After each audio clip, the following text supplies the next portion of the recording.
Qui a dit aux Africains que quand on quitte en Afrique, vous venez en Europe, là, à l'aventure, qui a dit aux Africains que c'est pour venir se sacrifier, pour aller aider ceux qui sont derrière? Qui a mis dans la tête des Africains que quand on quitte l'Afrique et qu'on vient en Europe, parce que moi je suis en Europe, donc je ne vais pas parler d'un autre continent, c'est parce qu'il y a beaucoup d'argent à prendre ici et que dès qu'on arrive ici, l'argent commence à pleuvoir sans qu'on fasse d'efforts, sans qu'on sacrifie sa santé mentale, sans qu'on sacrifie sa santé physique, sans qu'on sacrifie sa vie personnelle, sa vie amoureuse même. Oui. Qui a dit aux Africains que quand on vient là, sans tous ces sacrifices-là, on s'en sort, et quand on s'en sort, c'est pour prendre cet argent pour aller, eux, les aider, étant assis là-bas en train de manger, dormir. Qui a dit aux Africains, qui a mis dans la tête des Africains que quand leurs parents, leurs frères, leurs soeurs, leurs tantes, on quitte là-bas en Afrique pour venir à l'aventure, qui a dit à ces Africains-là que l'argent est versé ici? Que c'est pour que ce oncle-là vienne pour prendre cet argent et aller le partager ça.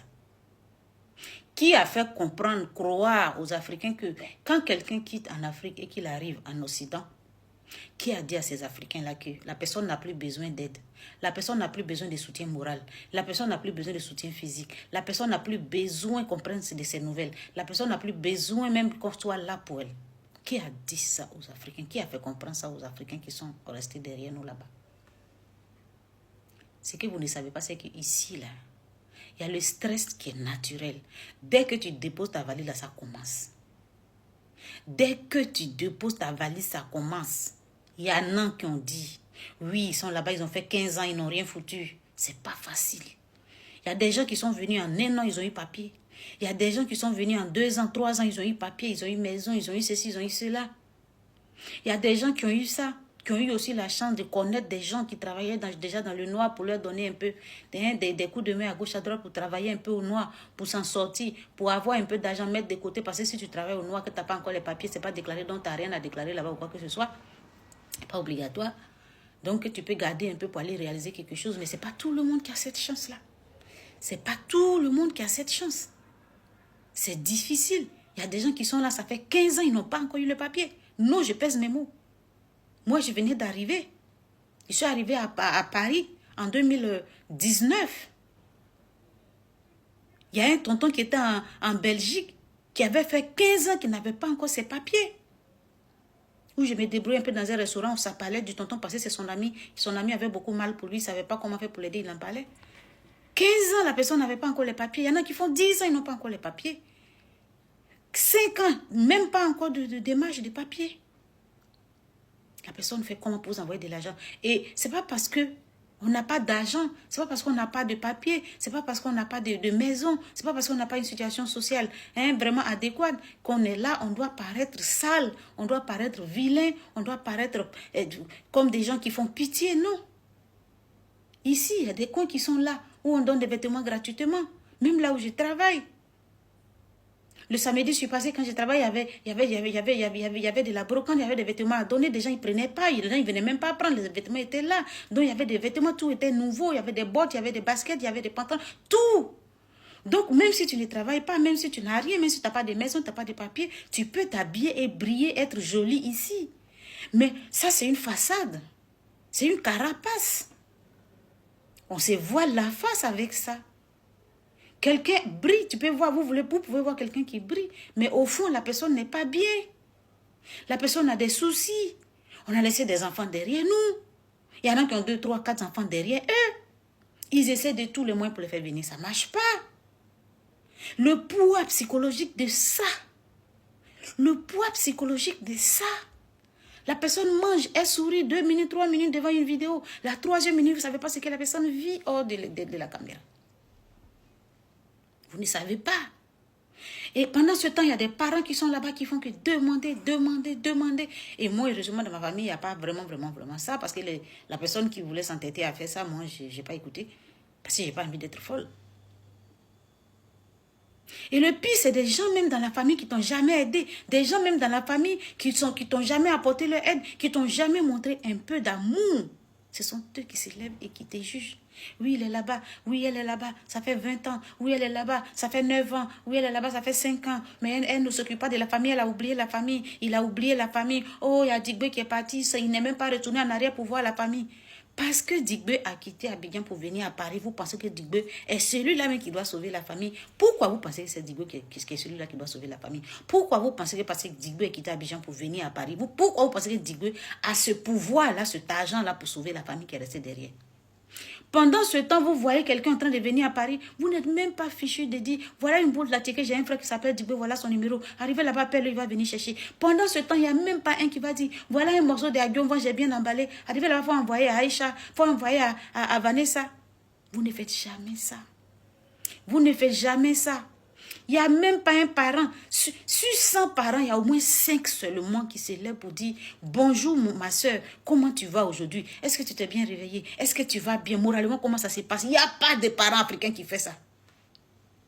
Il n'y a pas de parents africains qui est là-bas en Afrique qui fait ça à un frère, une soeur qui vit ici. Il n'y a pas. Sur 100 là, je dis, je pèse bien ce que je dis, c'est 5. 5 là même là, c'est à revoir. Quand tu rentres dans ton téléphone, c'est pour te demander de l'argent. Quand tu rentres dans ton téléphone, c'est pour te demander des téléphones que toi-même tu n'as jamais utilisés. Quand tu rentres dans ton téléphone, c'est pour te demander de financer des projets que toi-même tu n'as jamais pensé réaliser un jour parce que tu n'as pas ça. Quelqu'un peut gagner 1 million de francs CFA ici. Donc 1520 euros, 1600 euros. Quelqu'un peut gagner ça comme salaire ici. Mais le loyer déjà, sachez que le loyer déjà peut coûter 400 000 francs. Le loyer déjà peut coûter 400 000 francs. Donc, dans 1 million, là, il va rester 600. 600, la personne va payer facture de courant, au moins 100 000 francs. Le transport pour aller au travail, déjà, au moins 60 000, 65 000 francs. Le Navigo. Ceux qui sont même dans la voiture, même qui payent les carburants, c'est plus que ça. Manger déjà 150 000 à 200 000 francs dans le mois. Oui, je pèse bien mes mots, oui. Si tu veux bien manger. Chaque saison, habille là, tu regardes, ça ne supporte plus le froid. Tu dois acheter au moins 1 ou 2 autres pour ajouter. Tu es femme, tu dois payer pommade. Tu dois payer déodorant, tu dois payer parfum. Tu dois payer savon pour te laver. En fait, dans 1 million là, si tu t'es trop resté, c'est 300 000, 250 000, 200 000. Encore ça même, il y en a même qui ont plusieurs enfants à gérer. Il n'y a plus qui reste parce qu'il y a maman au pays qu'il faut gérer. Il y a enfant au pays à qui il faut envoyer de l'argent. Il n'y en a plus. À quand? Jusqu'à quand ça va continuer? À quand la retraite des benguistes? Jusqu'à quand vous allez arrêter et prendre les nouvelles de vos parents qui sont ici? Il y en a qui sont en dépression. Tu passes à Poste de la Chapelle, tu passes à Clignancourt. Les fous que tu vois, il n'y a pas blanc dedans, tout est noir. Les fous que tu vois, il n'y a pas de blanc dedans, c'est les noirs. Les gens partent en dépression. Les gens ne supportent pas. Nous autres, même, on dit on supporte même là. Parfois, on s'assoit là et puis on prend sur nous, on fait violence sur nous. Pour qu'on puisse paraître devant les gens bien. Mais au fond, là, parfois, tu es fatigué. Parfois, tu es épuisé. Parfois, tu n'en peux plus. Mais ce qui est bizarre, c'est que tu ne vas pas voir dans ton téléphone le message d'un parent qui dit « Comment tu vas?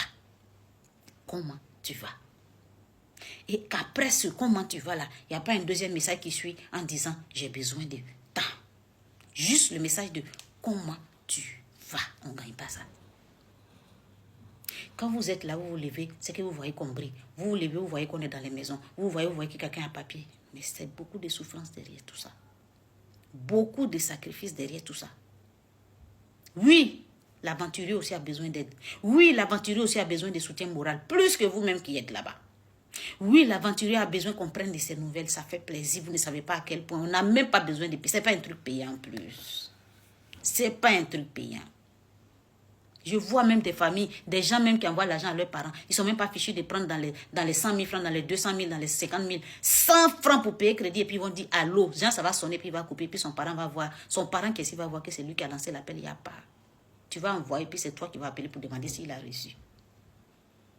Et puis il va te dire oui, j'ai reçu. Mais si la même ça ne suit pas, parce que pour lui c'est trop normal. Pendant ce temps, tu as sacrifié 2 jours. Tu es levé le matin pour rentrer le soir, fatigué. Tu te laves pas, tu dors. C'est comme ça que vous dites qu'on tue Cabri ici. C'est la fatigue émotionnelle, physique. Ça nous tue, ça nous hante. Ça nous ronge. On souffre ici. Prenez de nos nouvelles. Demandez après nous. Faites des gestes aussi envers nous. On aime ça.